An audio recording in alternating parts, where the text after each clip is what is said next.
Salut chers traders et bienvenue dans cette nouvelle vidéo YouTube, j'espère que vous allez bien. Bienvenue dans cet épisode 2 de la formation gratuite.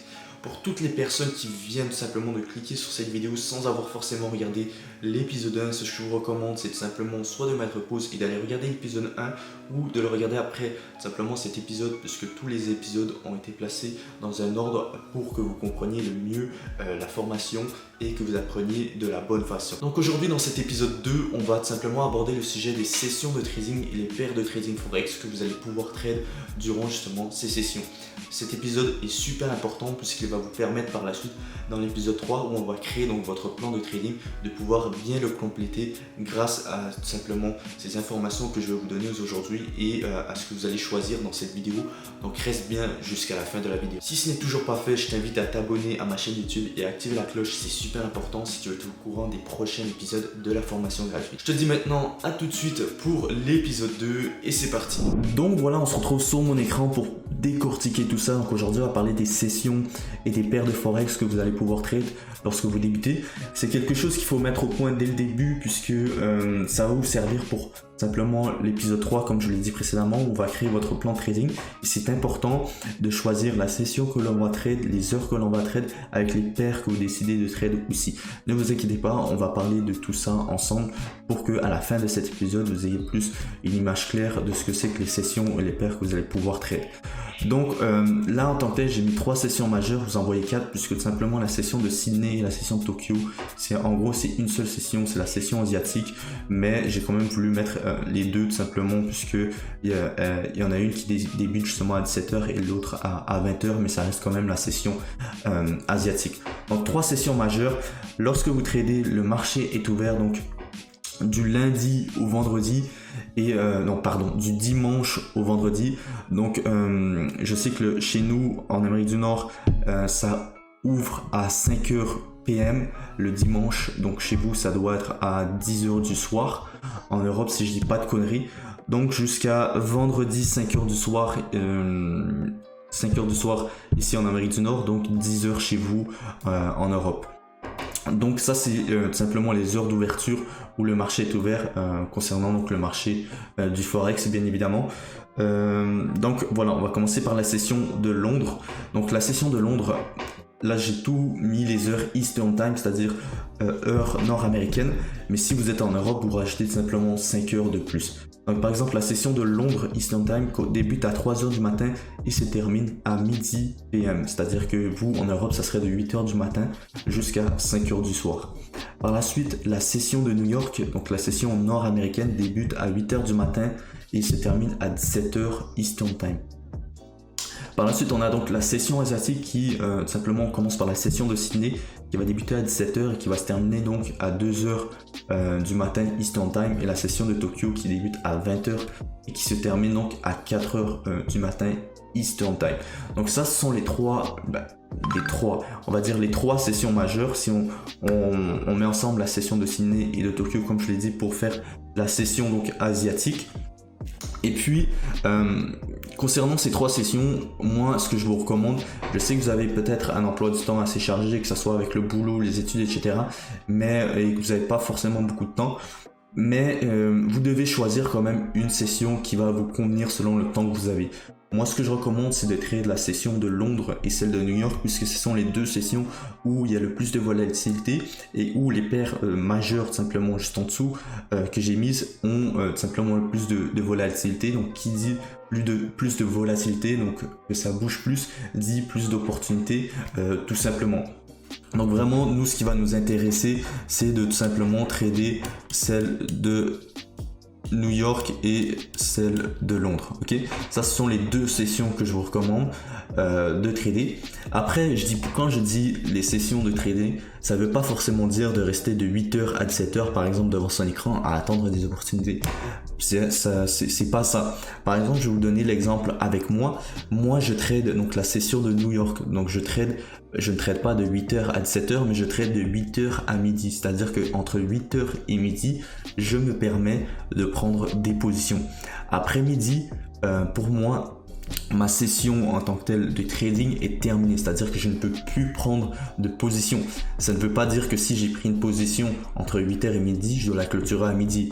Non, si j'ai pris une position que ça n'a pas touché par exemple mon take profit ou mon stop loss, je peux laisser ma position en cours même durant jusqu'à temps que ça touche soit mon take profit ou mon stop loss.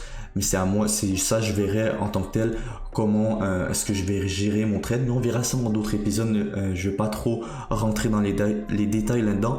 Mais ce qui est important concernant tout simplement les sessions, c'est de savoir laquelle est-ce que vous voulez trade. Et après, vous donner un emploi du temps par rapport à la session que vous avez choisie, comme moi j'ai fait par exemple. Donc si vous, par exemple, je sais pas, vous vivez en France, vous êtes par exemple un étudiant, vous allez à l'école donc de 8h, je sais pas moi, 16h. Donc la session de Londres en tant que telle, ça va être compliqué de la trade puisque vous êtes à l'école. Donc peut-être que pour vous, puisque la session de New York débute à 1h de l'après-midi et elle se termine à 10h le soir, ça serait plus intéressant de trade celle de New York. Donc ça, c'est à vous de voir comment est-ce que vous voulez, encore une fois, planifier votre emploi du temps concernant toutes les activités que vous avez à faire durant vos journées. Mais ce qui est important, c'est que une fois que vous choisissez la session que vous tradez, c'est de vraiment être discipliné à cette session-là et de trader uniquement la session que vous avez choisie. Le trading, ça reste de la discipline. Donc c'est super important d'être discipliné et de pas faire n'importe quoi, puisque lorsqu'on fait n'importe quoi avec le trading, ça devient du gambling et vous allez simplement, ça devient plus, comme je le dis, du trading, mais plutôt du gambling. Donc soyez vraiment discipliné, prenez le temps de choisir, regardez avec votre emploi du temps ce qui vous convient le mieux et par la suite, boum, vous avez choisi donc votre session, votre horaire de temps pour le trading. Maintenant, on va discuter un petit peu des paires du Forex. Les paires que vous allez pouvoir sélectionner selon la session que vous décidez de trade. Donc, petit rappel pour ceux qui ne le savent pas, le trading Forex, c'est quoi? C'est tout simplement le trading d'une paire, donc d'une devise face à une autre devise. Donc, par exemple ici, l'euro face au dollar américain, ça sera l'euro USD.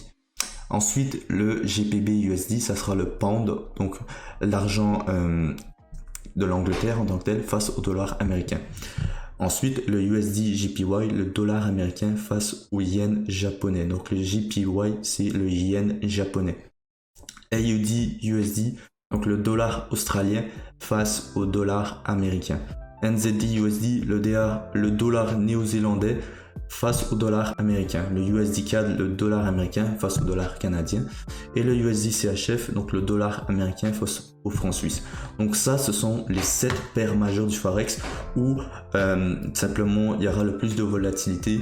Donc simplement la volatilité, c'est quoi? C'est lorsque le prix bouge ou le prix bouge le plus comparativement à d'autres paires. Il y a beaucoup plus de paires que vous pouvez trader simplement sur le Forex, mais ça vraiment ce sont les 7 paires majeures que je vous conseille de choisir, de sélectionner pour commencer à trader. C'est les paires, encore une fois, comme je vous dis, qui a plus de volatilité. Donc quand il y a plus de volatilité, quand il y a plus de mouvement, forcément il y a plus d'opportunités pour trade. Donc vous allez pouvoir prendre des positions plus facilement.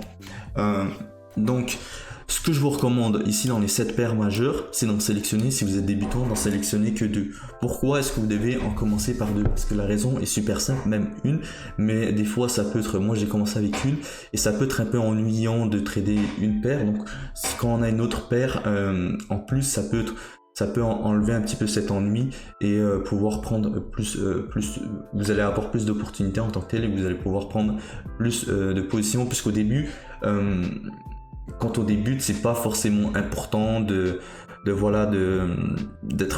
c'est bien de prendre plusieurs trades puisque vous allez faire des erreurs et avec ces erreurs là vous allez pouvoir vite les corriger par la suite si vous apprenez donc de la bonne façon.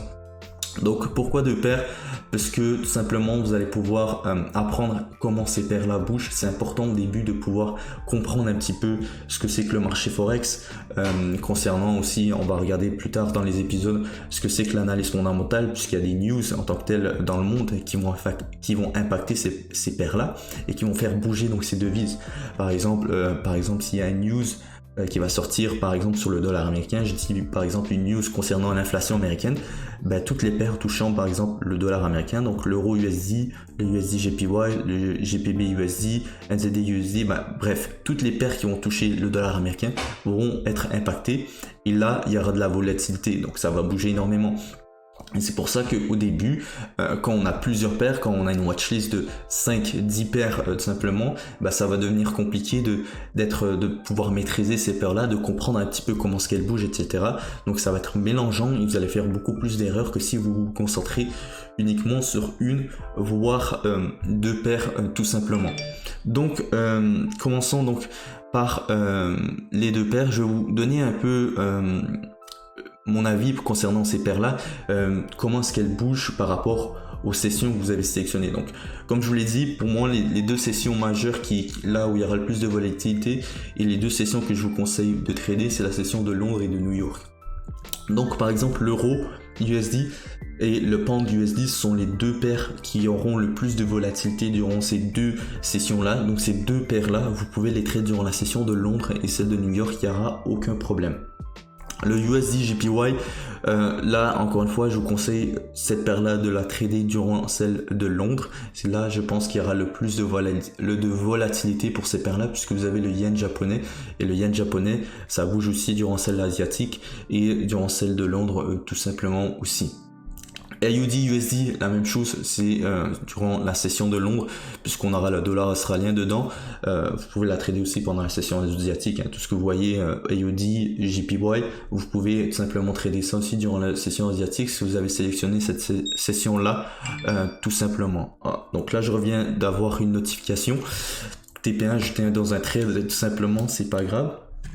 Donc là, ce qui est important, où est-ce qu'on était rendu? Donc le NZD USD, ça c'est une paire qui va bouger aussi durant la session de Londres en tant que telle.